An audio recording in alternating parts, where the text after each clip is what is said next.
1983 में जब भारत ने कपिल देव के नेतृत्व में क्रिकेट का विश्व कप जीता था तो उस वक्त देश के वित्त मंत्री थे प्रणब मुखर्जी। 28 साल बाद जब 2011 में महेंद्र सिंह धोनी के नेतृत्व में भारत ने विश्व कप जीता था तब भी भारत के वित्त मंत्री थे प्रणब मुखर्जी। इन 28 सालों में दुनिया कहां से कहां पहुंच गई। अमेरिका में रोनाल्ड रीगन से होते हुए Bush senior, bill Clinton, Bush junior और ओबामा तक राष्ट्रपति बन गए थे, लेकिन कांग्रेस के पास एक ऐसा नया चेहरा नहीं था जो देश का वित्त मंत्री बन सके। आप आसानी से अंदाजा लगा सकते हैं कि कांग्रेस की हालत तब भी कैसी रही है और अब भी कैसी है। नमस्कार, मैं हूं अविनाश और आप देख रहे हैं एबीपी अनकट। पिछले कुछ दिनों से आप लगातार राजस्थान में अशोक गहलोत वर्सेस सचिन पायलट की कहानियां सुन रहे होंगे। उससे भी पहले चले जाएं तो कुछ ऐसी ही कहानी मध्य प्रदेश में कमलनाथ वर्सेस ज्योतिरादित्य सिंधिया की थी, और थोड़ा पहले जाएंगे तो दिखेगा कि पंजाब में ऐसी ही लड़ाई कैप्टन अमरिंदर वर्सेस नवजोत सिंह सिद्धू की थी। उससे भी पहले जाएंगे तो हरियाणा में ये लड़ाई भूपेंद्र सिंह हुड्डा बनाम अशोक तंवर की दिखती है। अगर उससे भी पहले जाएंगे, महाराष्ट्र जाएंगे, तो मिलिंद देवड़ा वर्सेस संजय निरुपम या फिर मिलिंद देवड़ा वर्सेस कृपाशंकर सिंह हुआ करता था। इन सारी लड़ाइयों में एक चीज कॉमन है और वो है old guard versus young guard. इस लड़ाई में नुकसान यंग गार्ड का ही हुआ है। या तो उन्हें पार्टी छोड़नी पड़ी है जैसे कि ज्योतिरादित्य सिंधिया और अशोक तंवर, या फिर वो पार्टी में हाशिए पर चले गए हैं जैसे कि नवजोत सिंह सिद्धू, सचिन पायलट, मिलिंद देवड़ा या संजय निरुपम। लेकिन इनमें एक और चीज कॉमन है और वो है खुद राहुल गांधी। ये नेता राहुल गांधी के करीबी रहे हैं, तो क्या पार्टी का ओल्ड गार्ड इन युवा नेताओं के जरिए सीधे राहुल गांधी को चुनौती दे रहा है, या फिर ये लड़ाई मात्र old guard versus young guard की है, या फिर ये लड़ाई प्रियंका गांधी बनाम राहुल गांधी की है? इसी पर मिलेगा आपको आज का बिन मांगा ज्ञान।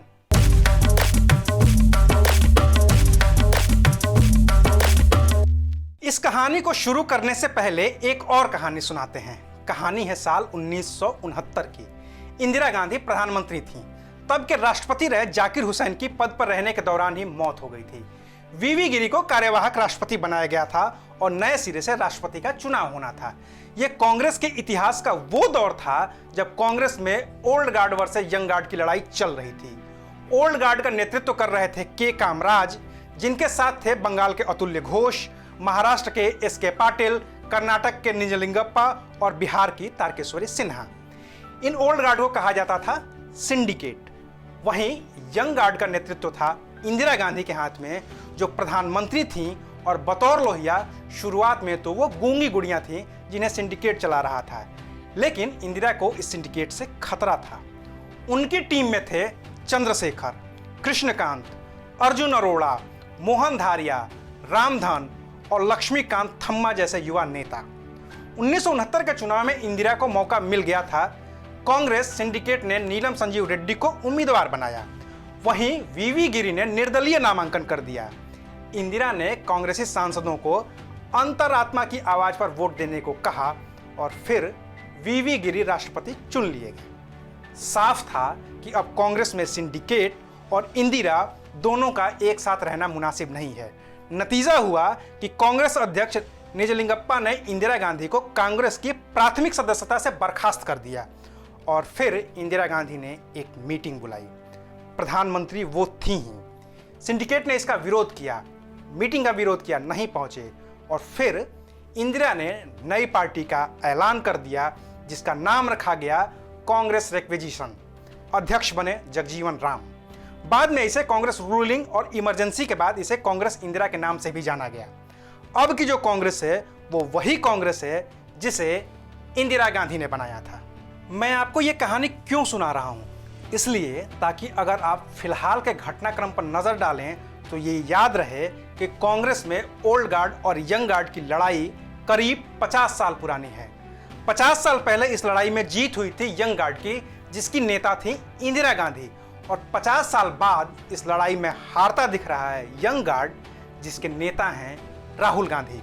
परिवार एक है, विरासत एक ही है, लेकिन सियासत इतनी बदली है कि राहुल अब कमजोर नजर आने लगे हैं। जिस इंदिरा ने अपने रास्ते बनाने के लिए ओल्ड गार्ड को किनारे कर दिया था, अब वही ओल्ड गार्ड, वैसा ही ओल्ड गार्ड राहुल गांधी को किनारे करने में लगा हुआ है। और ये हो कैसे रहा है, इसे समझने के लिए आपको थोड़ा सा कांग्रेस की बनावट को समझना होगा। यूं तो कह दिया जाता है कि कांग्रेस का मतलब ही है गांधी परिवार, लेकिन आधिकारिक तौर पर कांग्रेस में फैसले लेने के लिए एक कमेटी बनी है जिसे कहते हैं कांग्रेस वर्किंग कमेटी। अब जरा इस कमेटी के सदस्यों, उनकी उम्र और उनके राजनीतिक इतिहास की ओर नजर डालिए, शायद आपको तस्वीर साफ होती हुई दिखेगी। 29 साल है भारत की आबादी की औसत उम्र, 70 साल है कांग्रेस वर्किंग कमेटी की औसत उम्र, 70 साल से ऊपर के हैं कमेटी के 14 सदस्य, 93 साल के हैं कमेटी के सबसे उम्रदराज सदस्य, 48 साल के हैं कमेटी के सबसे कम उम्र के सदस्य, 3 सदस्य हैं कमेटी में जो लोकसभा चुनाव लड़कर जीत चुके हैं 2019 में। यह तो मैंने आपको एक मोटा माटी आंकड़ा बताया है। नाम के मुताबिक इन पर नजर डालते जाइए। सोनिया गांधी 73 साल की हैं, लोकसभा सांसद हैं। राहुल गांधी 50 साल के हैं, लोकसभा सांसद हैं। प्रियंका गांधी 48 साल की हैं, चुनाव लड़ने का कोई तजुर्बा नहीं है। ये गांधी परिवार से आते हैं। अब इनसे अलग हटते हैं। अलग हटने पर सिर्फ एक नाम नजर आता है जो चुनकर लोकसभा पहुंचा है और इस कांग्रेस वर्किंग कमेटी का मेंबर है। नाम है अधीर रंजन चौधरी, जिनकी उम्र है 64 साल और जो नेता प्रतिपक्ष हैं। बाकी के नाम पर भी आप नजर डालिए। मनमोहन सिंह 87 साल के हैं, 10 साल तक प्रधानमंत्री रहे हैं लेकिन कभी लोकसभा का चुनाव नहीं जीते हैं। अहमद पटेल 70 साल के हैं, आखिरी लोकसभा का चुनाव लड़ा था 1991 में, करीब 30 साल पहले। ए.के. एंटनी 79 साल के हैं, 2001 में आखिरी चुनाव लड़ा था। अंबिका सोनी 77 साल की हैं, 2014 में चुनाव हार गई थीं और 2019 में चुनाव ही नहीं लड़ा। आनंद शर्मा 67 साल के हैं, कभी लोकसभा का चुनाव नहीं लड़े। अविनाश पांडे 62 साल के हैं, राज्यसभा के सदस्य रहे हैं। गईखंगम 70 साल के हैं, मणिपुर के डिप्टी सीएम रहे हैं। गुलाम नबी आजाद 71 साल के हैं, 2014 में हार गए थे, 2019 में लड़े ही नहीं। हरीश रावत 72 साल के हैं, उत्तराखंड के सीएम रहे हैं, 2019 में चुनाव नहीं लड़े। के.सी. वेणुगोपाल 57 साल के हैं, राज्यसभा के सदस्य हैं। लुइजिन्हो फलेरियो 68 साल के हैं और गोवा के विधायक हैं। मोतीलाल वोरा 93 साल के हैं, आखिरी चुनाव 1999 में लड़ा था और हार गए थे। मल्लिकार्जुन खड़गे 78 साल के हैं, 2019 में हार गए तो राज्यसभा चले आए। मुकुल वासनिक 60 साल के हैं, 2014 में हार गए, 2019 में चुनाव नहीं लड़े। ओमान चांडी 76 साल के हैं, केरल के मुख्यमंत्री रहे हैं और फिलहाल सिर्फ विधायक हैं।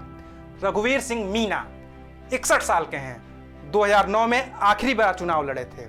ताम्रध्वज साहू 71 साल के हैं, छत्तीसगढ़ सरकार में मंत्री हैं। और तरुण गोगोई 85 साल के हैं, 2016 तक असम के मुख्यमंत्री रहे हैं। ये है यंग इंडिया की ओल्डेस्ट पार्टी की ओल्ड कांग्रेस वर्किंग कमेटी, जिसकी सबसे युवा सदस्य हैं प्रियंका गांधी। हैं तो इस टीम में राहुल गांधी भी, लेकिन अब शायद उनकी नहीं सुनी जा रही है। तभी तो राहुल गांधी के करीबी एक एक करके या तो पार्टी छोड़कर चले गए या फिर साइड लाइन कर दिए गए। चाहे वो मिलिंद देवड़ा हो, चाहे संजय निरुपम हो, चाहे ज्योतिरादित्य सिंधिया, सचिन पायलट, अशोक तंवर, अजय माकन, नवजोत सिंह सिद्धू, अजय कुमार या फिर प्रद्युत देव बर्मन, सब एक एक करके किनारे लगते गए। सवाल यह है कि ऐसा क्या हुआ कि इसी परिवार की इंदिरा गांधी ने जब चाहा था तो ओल्ड गार्ड को किनारे लगा दिया था, और अब ऐसा क्या है कि इसी परिवार के राहुल गांधी के करीबियों को ओल्ड गार्ड एक एक करके किनारे लगाते जा रहा है। इसका इकलौता जवाब है परफॉर्मेंस। इंदिरा गांधी ने जब ओल्ड गार्ड को किनारे लगाया तो उन्होंने खुद के बल पर चुनाव में परफॉर्म भी किया था, लेकिन पहले 2014 और फिर 2019 लगातार 2 लोकसभा चुनाव में राहुल गांधी परफॉर्म नहीं कर पाए। 2019 में तो खुद की अमेठी सीट भी हार गए। एक दो जगहों को छोड़कर विधानसभा चुनाव में भी परफॉर्मेंस खराब ही रही है, और जहां थोड़ी बहुत ठीक रही है वहां का श्रेय भी ओल्ड गार्ड को ही मिला। जैसे गुजरात का उदाहरण ले लेते हैं। वहां पे भले ही सरकार नहीं बनी, लेकिन परफॉर्मेंस थोड़ी ठीक थी, तो अशोक गहलोत प्रभारी थे। राजस्थान का श्रेय भी भले ही सचिन पायलट को दिया जाए, लेकिन कहा जाता है कि अशोक गहलोत थे।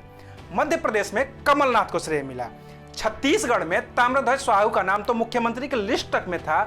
बाद में भूपेश बघेल बने और वो भी ओल्ड गार्ड के ही करीबी माने जाते रहे हैं। ऐसे में एक एक करके राहुल गांधी के करीबियों का किनारे लगते जाना खुद राहुल गांधी के लिए खतरे की घंटी है। 2019 में चुनाव हारने के बाद इस्तीफा देने वाले राहुल गांधी के करीबियों को एक एक करके किनारे लगाया जा रहा है।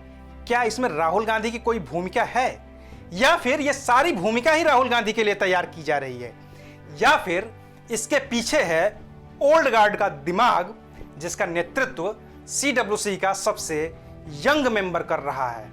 जवाब खोजने की कोशिश जारी है। अगर आपको जवाब मिले तो बताइएगा जरूर। शुक्रिया। ABP न्यूज आपको रखे आगे।